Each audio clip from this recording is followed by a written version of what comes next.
Jeesus Kristus ütles, minge kõike maailma, tehke jüngriteks rahvad, ristides neid Isa ja Poja ja Püha Vaimu nimesse. Ja teie olete täna siin, te olete selle vastu võtnud, te olete sõnakuulelikud Jeesusele. Te tahate olla tema sarnased. Tema läks Jordanisse, ristja Johannes ristis teda ja algas üks eriline teenistusaeg tema elus. Aitäh, et te igatsete seda oma ellu. Aitäh, et teie süda on õigel kohal. Teie süda ütleb, ma tahan teha kõike nii, nagu Jeesus õpetas. Ma tahan teha, olgu see meie osa teha kõike õigust, nii nagu Jeesus ütles. Te tahate teha seda õieti.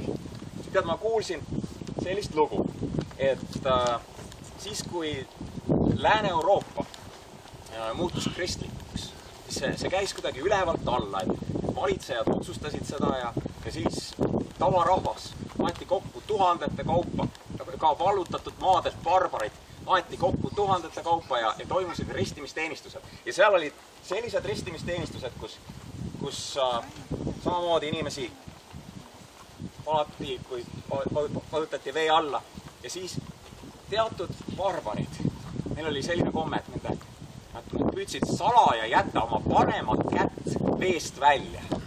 Et kui neid kallutati, et see parem käsi jäi siis veest välja.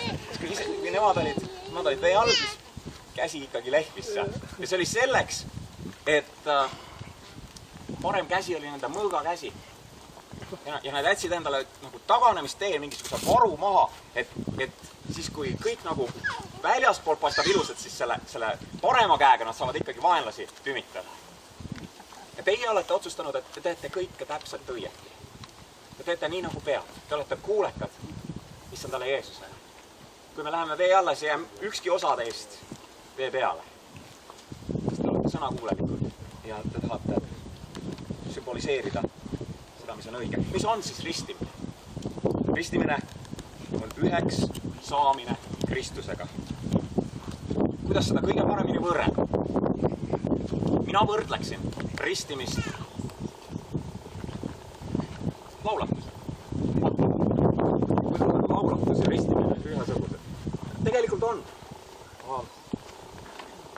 Sa teed ühe tootuse oma abikaasale, siis sa võtad sõrmuse, paned selle oma naise sõrme.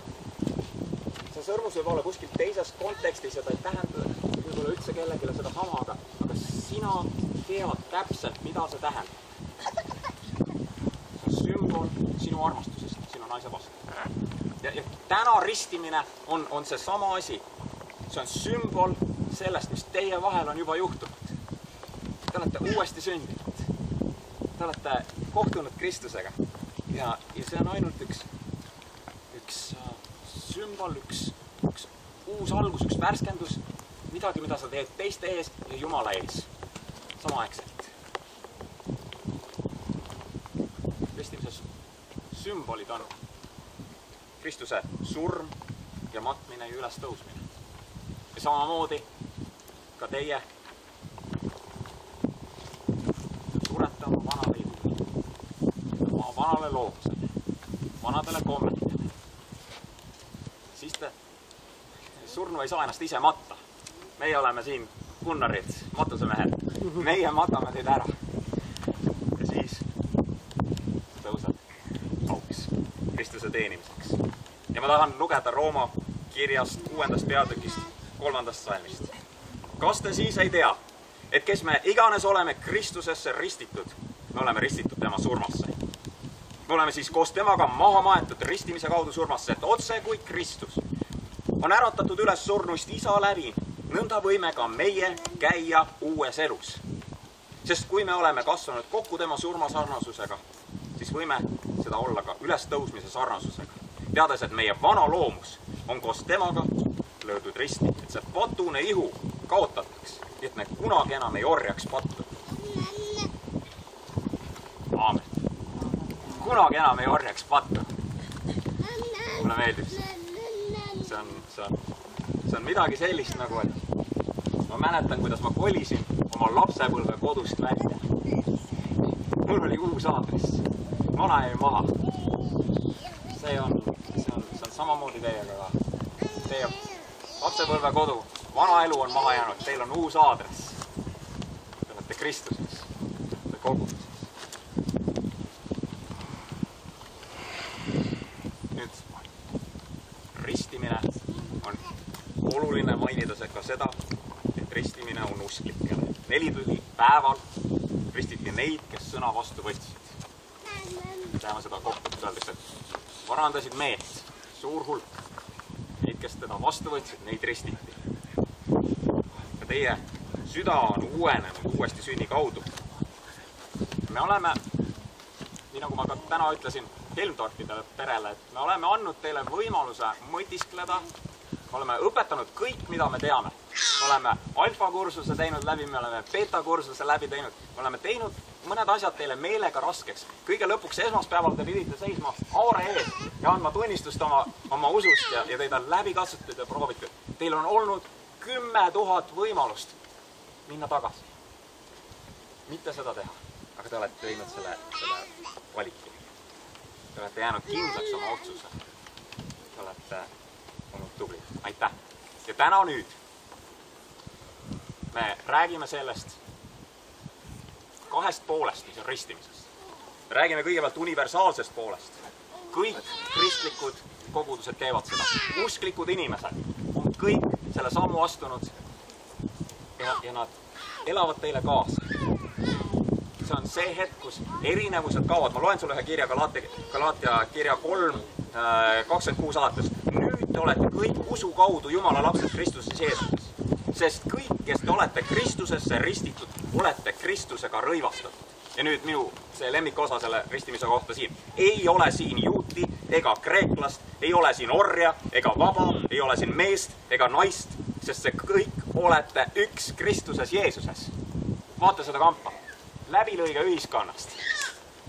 Pikad lühikesed, vanad noored, rikkad vaesed, kõik on üks Kristuses ja teie olete ka. Täna on teil eristamiseks on valged rüüd seljas, aga nähtamatult te olete üks Kristuse ihu, te olete üks universaalne kogudus üle maailma. Te olete muudetud südametega inimesed. Halleluuja! See tähendab Kristuse ristimise universaalsust. See tähendab, et see on üle maailme, see on globaalne asi. Aga nüüd, ristimine on ka unikaalne. See tähendab seda, et teil igal ühel on oma lugu. Ja iga teekond siia sellesse, meil on 5 inimest, 5 erinevat lugu.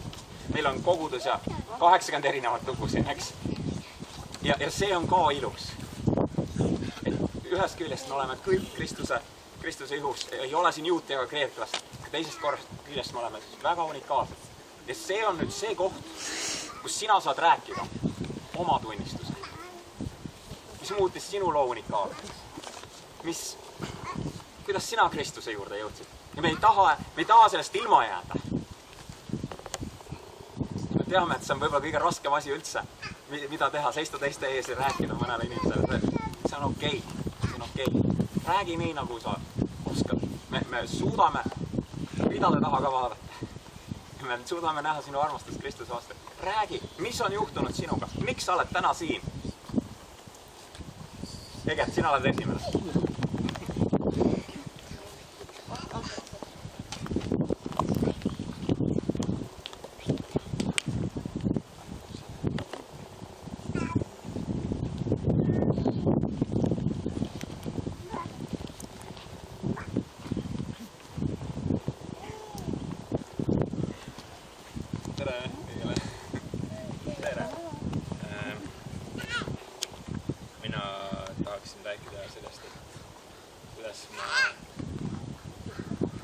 Kristuse juurde ja kuidas ma sain päästetud.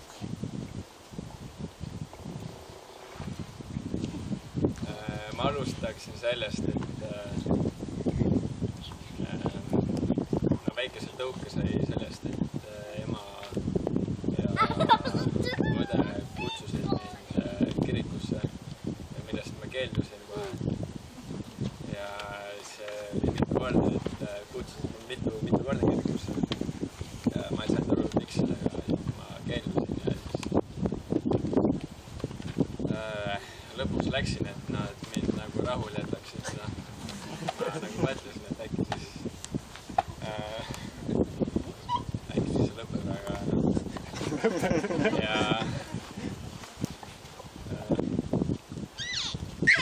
ja mulle nagu meeldis see kirikus, et mulle meeldis see, kuidas Gunnar seal ees rääkis, väga naeratas ja hästi positiivne. Aga muidu oli natuke igav. Ja siis peale seda ma ei tahtnud väga nagu, ma võtsin eemale. Ja siis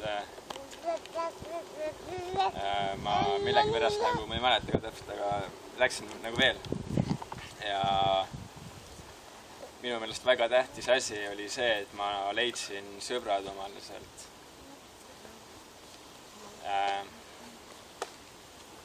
Ning ma sain nendega rääkida nendest asjadest, mis loevad rohkem, mis on olulisemad. Ma ise nagu mõtlesin ka, et ma ei ole nagu mõelnud nende peale ja hakkasin nagu rohkem enda elu peale mõtlema.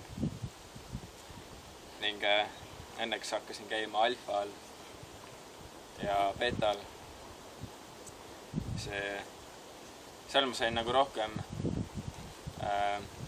miks ma läksin sinna üldse, et ma tahtsin nagu kurssi viia ennast või kuidagi teada saada Jeesusest ja millega üldse nagu tegu on ja siis ma sain ka suhelda inimestega ja oli väga tore.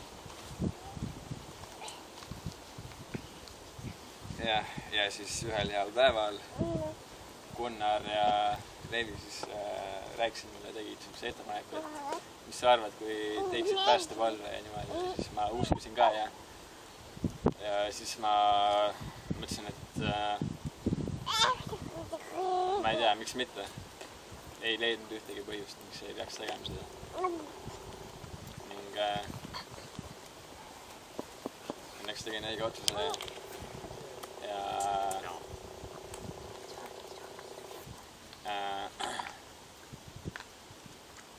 see päev, kui ma sain päästetud, see oli kõige õnnelikum päev minu elus ja minu sees oli täielik rahu.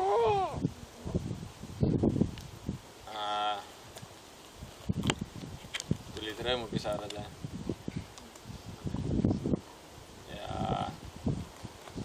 minu meelest nagu mingid jõulud ja uusaasta, minu sünnipäev on nagu tühised selle päevaga, kui ma sain päästetud. Siis jah, see oli väga hea päev.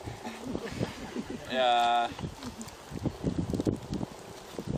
ma olen kuulnud ka seda, et mis on minu üldse muutunud, ma ise ei ole väga tähele pannud seda, aga ma olen öeldud, et ma olen muutunud palju rahulikumaks ja hoolivamaks ja Jeesus on muutnud mind seest ja ma olen väga tänulik. See kõik on olnud Jumala arm. Ma olen siin Jumala abiga. Kõik. Amen.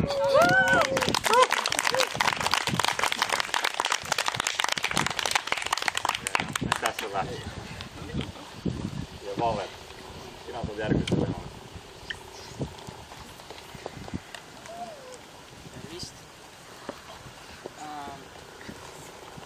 Väike poiss, siis ema kogu aeg rääkis Jumalast, aga mina ei saanud aru, kes see on. Ja siis kui ma juba olen õppinud lugema, ema andis mulle piibli ja laste piibli ja ma sain aru siis natuke, kes see on, aga mina ei arvanud, et see on nagu suur kõige võimas isa, kes on kõik teinud. Ja pärast ma ikkagi sain aru, kes see on. Terve. Aga ikkagi tegin palju patte ja igasuguseid selliseid asju. Kui kui ma olin laps, siis ma olin väga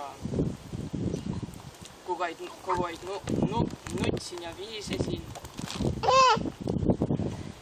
Ja siis kogu aeg arvasin, et Jumal ei tee mulle head elu. Aga pärast mul oli sellest väga kahju. Ja ma palusin väga palju korda Jumalalt vabandust. Ja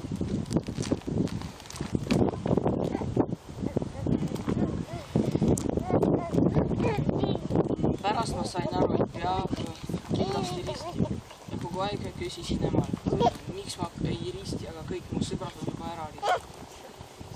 Ja pärast, väga kaua pärast ma sain alfa kursusesse ja väga kaua ootasin seda aega. Et nagu kui kauem ma istusin alfa kursuses, ma sain aru, et kauem ma saan istuda. Ja nüüd on siis see päev ja ma nagu Egert arvan, et see on parim kui uus aasta või sünnipäev. Ja ma olen väga uus, et ma saan päästa. Tuuli. Aitäh!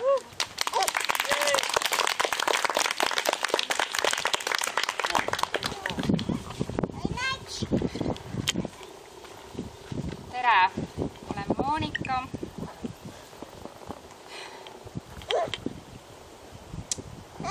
Kui ma nüüd mõtlesin, millest ma räägin, siis alguses tuli nagu hästi pikk nimekiri ja siis, kui me esmaspäeval käisime seal nõustamisel, siis öeldi, et ei, nii palju rääkida ei saa, et ikka lühemalt ja lühemalt. Siis ma nagu mõtlesin, et kui lühidalt ma saan siis selle kõik kokku panna, aga noh, algusest siis nii palju, et kui ma väike olin, siis ema rääkis mulle Jumalast. See ei olnud mulle üldse võõras teema. Ja ma nagu teadsin, et ta on olemas. Ma ei kahelnud selles mitte kunagi. Aga lihtsalt ma arvasin, et see ei ole minu teema. Et mina selle järgi elama ei hakka. Et mina lähen nagu ikkagi sinna maailma teele, seal on lõbud. Mulle meeldisid kõik üritused, ma tahtsin pidudel käia, ma käisin diskoteegid vist kõik Tallinnas läbi, mis üldse olid. Siis ma ühesõnaga arvasin, et see kõik ei ole minu jaoks ja siis mul sündis esimene laps 92 aastal, siis kui ma aasta pärast oma lapse isa matsin, siis ma mõtlesin, et see on nagu, et see on mulle liiga raske kanda. Siis kui ma aasta pärast veel hiljem matsin oma kõige parima sõbranna, siis ma mõtlesin, et ma enam ei jõua edasi minna. Et see oli minu jaoks nagu kõik. Ja siis, kui ma parima sõbranna kaotasin, siis oli ka hetk, kus mul ei olnud enam kodu, mul ei olnud mitte kusagil enam olla, sest et see korter pidi ka ära minema. Ja siis ma sain aru, et ma püüdsin Jumala poole. Ja ema palvetas minuga. Ma tulin nendest olukordadest kõigist nagu välja. Aga siiski ma ei pöördunud, et see ime kõik, mis sündis, ma teadsin, et Jumal seda tegi, aga mu süda ei muutunud. Ja siis, kui mu lapsed olid siin, Ekle vist oli 5-aastane, Egert oli noorem veel, ema viis meid Orissaare kirikusse, sai nagu terve pere kokku, siis ma olin siis kuskil 30-aastane ja siis üks mees seal tunnistas ja ütles, et tähendab, tema tunnistuse mõte oli see, et tulge nüüd, et ärge minge siit uksest välja niisama, et mitte midagi ei juhtunud, et tulge siia eestpalvele, et ära mõtle niimoodi, et just vahetult enne surma, siis kui ma olen vana, et vaat siis ma teen selle päästepalve, siis ma saan sinna taevasse. Ja mina mõtlesin see hetk, nii ma just teengi. Et sealt ma tulin siis niimoodi välja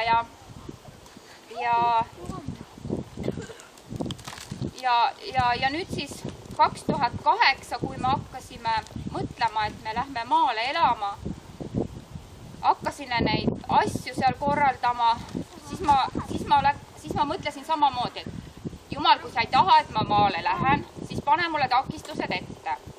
Aga mul ei ole, no kuna me ostsime nagu selle kinnisvara kõik kaasomandisse ja noh, palju probleeme võis nagu hiljem tekkida.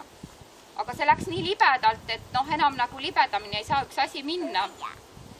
Siis peale seda sündis Sandra ja siis ma käisin seal Külavahe tänaval selle käruga ja ütlesin, et Jumal, ma tänan sind, ma olen kõige õnnelikum inimene.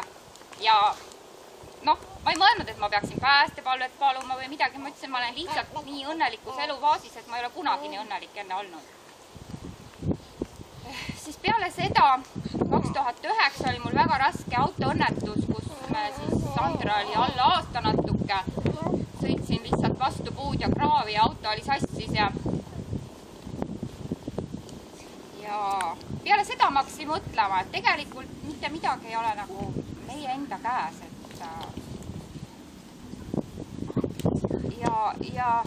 ja ma mõtlesin, et mul ei olnud mitte midagi viga. Sandra oli täiesti terve, kuigi auto oli meil täiesti rusudeks. Tulime sealt välja, tuli kiirabi. Me olime täiesti terved, ainult natuke ehmatunud. Ja siis ma mõtlesin ikkagi seda, et mu ema on mu eest iga päev palunud, et keegi on mind ikkagi hoiab. Ja siis, kui oli eelmine suvi, oli siin teie need suvepäevad olid, jah, siis veel teie, siis ikka ma viimasel päeval tulin siia ja siis oli see kontsert ja ma kuulasin seda, see läks mulle kuidagi hinge ja siis ma läksin sinna, mu pere oli seal esireas, istusid seal kõik ja ma läksin nii sinna ka istuma ja siis minu sõbranna ootas nagu, et saada eestpalvele, seal oli see Erki Tamm vist oli, jah. Ja tema juurde nagu minna. Mina istusin seal niisama, mina ei kavatsenud kuhugi minna. Ja siis, aga tema kuidagi kutsuti, Vendare vist oli, kes ta tõmbas enda juurde ja siis nad rääkisid mingist probleemist ja mina jäin sinna istuma ja Erki kutsus, et tule. Ma mõtlesin, et no okei, ma lähen siis on ju. Ja ma läksin sinna ja mõtlesin, mis ma nüüd räägin on ju. Ja siis ta küsis, et kas sa tahad saada päästetud või mitte. No siis ma ütlesin niimoodi, ma pigem ikka tahan.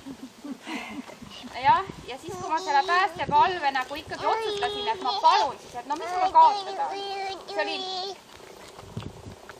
Ja siis, kui ma selle ära palusin, ma palusin, et Jeesus tuleks mu südamesse. Siis, kui ma sealt ukse ära tulin, kui ma uksest välja läksin, siis ma mõtlesin, et mind oleks nagu kätte saadud. Mul oli selline tunne, et noh, nagu see oli üllatus, et mis nüüd toimus? Mis nüüd juhtus? Ja siis, kuna ma suitsetasin nagu hästi palju, siis nagu tavareaktsioon oli alati see, et ma tahtsin kohe suitsu teha. Siis ma mõtlesin, et aga kui ma nüüd päästetud olen, et kuidas ma siis nüüd seda suitsu siis teen, panin selle kotti tagasi. Ja muide see pakk on selles kotis siiamaani, me käi selle käekotiga praegu. Ja siis ma läksin koju, ma ei rääkinud sellest esialgu mitte kellegile, ma nagu seedisin seda hästi kaua, et lõpuks ma ikkagi ütlesin emale, siis lõpuks ütlesin oma õele ja siis ma hakkasin lugema nagu piiblit. Kui öeldakse, et Uues Testamendis, siis mina alustasin sealt number 1 vanast. Kuni lõpuni välja, see võttis mul aega 4 kuud. Ja siis Argo kogu aeg küsis, et no mida sa seal loed ja mida sa seal loed. Ma ütlesin, et nii põnev on. Nüüd ma loen muideks teist korda, ma olen juba Jesaja juures. Ma loen jälle algusest peale. Ja siis ma tulin Alfale. Ja Alfale tulek oli ka selline, et tegelikult oli meil nagu, ma käisin ühes meisterdamisringis ja see oli just alustanud ja see oli just samal päeval ja samal kellaajal ja ma nagu tahtsin sinna minna nagu rohkem. Mõtlesin, mis see esimene kord on, et no teema oli ka, et kes on Jeesus, et ma ju tean, kes on Jeesus. Aga mul süda ikka ei andnud rahu ja läksin hommikul tööle vara uksest välja ja siis ma ütlesin niimoodi, et Jeesus, kui sina tahad, et mina lähen Alfale, siis sa teed nii, et ma lähen. ja kõik, ma rohkem selle peale ei mõelnud ja istusin seal töö juures siis arvutis ja mingi aeg tegin oma mailboxi lahti ja seal oli kiri, et kuna see grupijuhendaja jäi haigeks ja paljud veel ei tule, et siis jääb meil see kursus lihtsalt ära, see päev. Nii et ma olin nagu õiges kohas ja kui ma arvan, et mu elu läks peale seda kõike kergemaks, siis ei ole läinud, kui ausalt öeldes. Elu on mul läinud palju raskemaks. Mul on kodus palju probleeme, aga sellest ma ei räägi. See kõik on muutuv teema. See on sellises arengujärgus praegu. Ma olen väga õnnelik, et ma siin olen ja ma loodan, et ma ei rääkinud väga pikalt. Aitäh teile! Inimene päev ei ole suguvõsale ja me oleme teiega koos rõõmsad ja me oleme teie kõrval täistamas seda. Aga Marina, ole hea!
Teismelise eas. Ma tundsin, et see asi ei ole nii lihtne. Ma ainult silma ja kõrvaga kuulama näen. Tundsin nagu seda midagi erilist, mis meil siis siin umbes.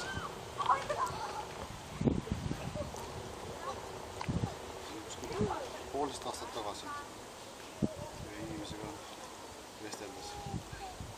Siis mul nagu juhtus seas. Mu seas, nagu te mainisid, alkoholi probleemi või mõttusi on. Mulle läks kuidagi see nagu nii hinge ja tundsin mingit erilist puudutust.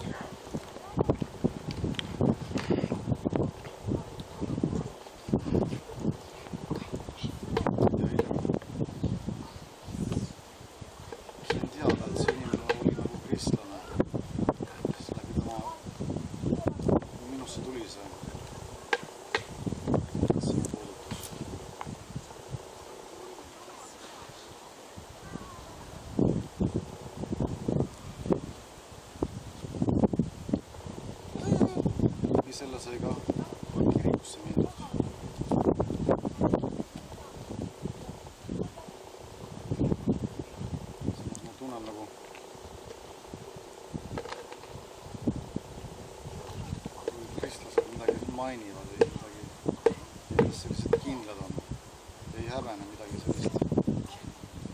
sellist öelda, mis nagu laiale üldsusele nagu selline uhkusena oleks. Harjuda näiteks auto. Kristlane seda nagu teeb maha seda asja. See on nagu midagi erilist.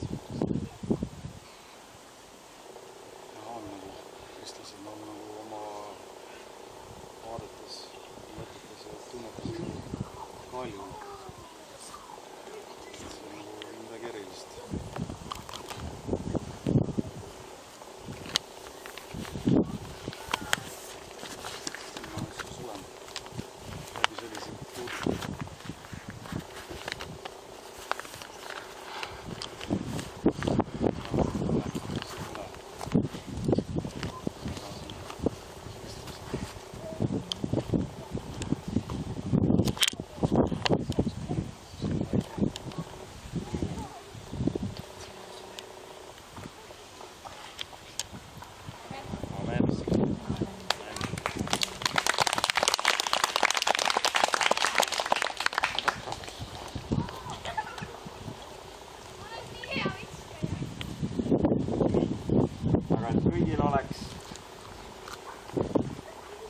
kõigil oleks selge, ei oleks mitte mingisugust kahtlust.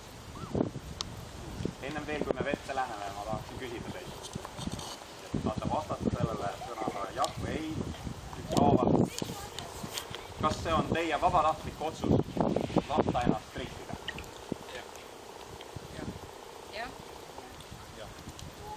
Kas te tahate ristimises kogu südamega paluda Jumala ees head südametunnistust ja ustavust tema õpetusele, nii nagu see on meile antud Uues Testamendis?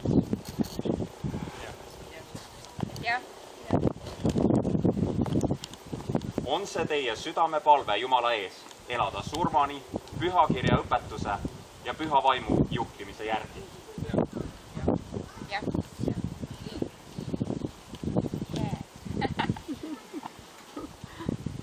Etioopia koja ülem kohtus Philippusega. Me oleme selle looga tuttav.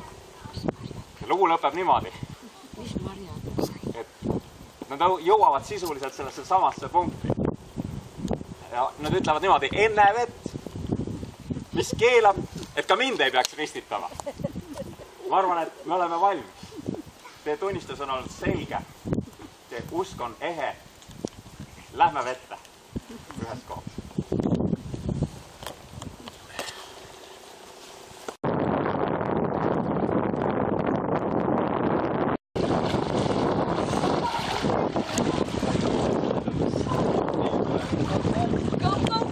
Ei, no.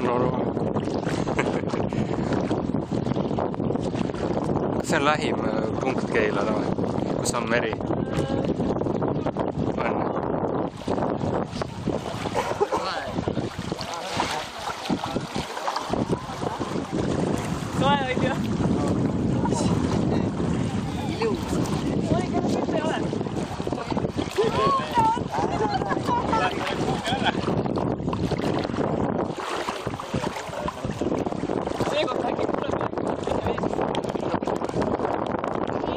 Siin madalamat kohta ei ole, kus lähemale saab neile või?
teraapia.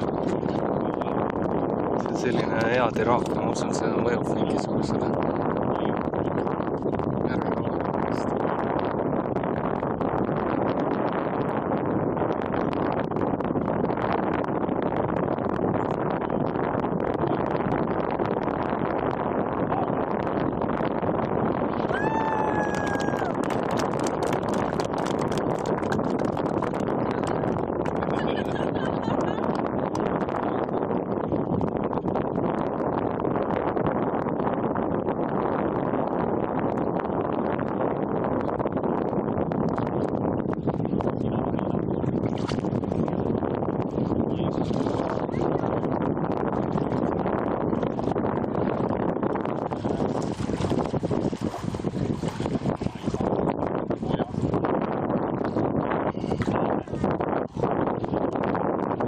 Ah!